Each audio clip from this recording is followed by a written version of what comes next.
So when I teach pitching, I want to instruct the pitcher to have as many functional movements as possible in their windup or delivery. And what do I mean by that? So here in step one, pitcher's up nice and tall, palms are essentially faced up.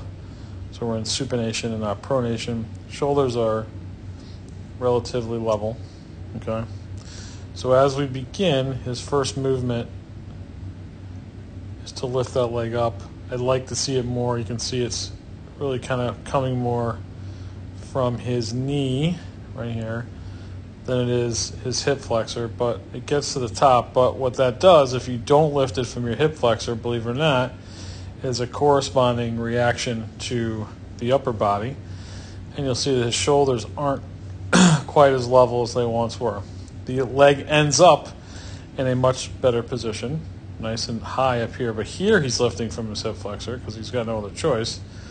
But his shoulders are tilted, and that will make his arm longer as we go down. But getting back, we are essentially in a squat position here. I'm going to leg up and back.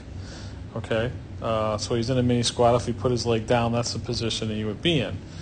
So our next position, as his leg comes down, we want to get into, I'd like to see him stay back here a little bit longer. That's very difficult to do. This is probably my second or third lesson with this kid. But we want to get him into here, a lunge position, right? And he has done that. And we've got our lunge here.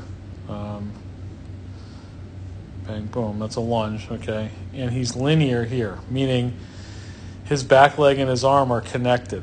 And he's already starting to get his toe off of the rubber. So as we fast forward this now, you'll see that, boom, he's got this kind of movement here, this rotational movement. Now, as we rewind him, if he had stayed back more, okay, and you'll see his shoulders are tilted, which makes his arm long. Look where his arm is way behind him now. So as he goes here, because his arm is so far behind him, he is here. Oops, line here. He's here instead of here, all right? So when he rotates, he's actually almost releasing early, and he has this. So if you can imagine, if he rotated and he's there and he still had more to rotate, that slam would be much more. Okay, but he then ends up essentially into a squat. So clearing this out. So we want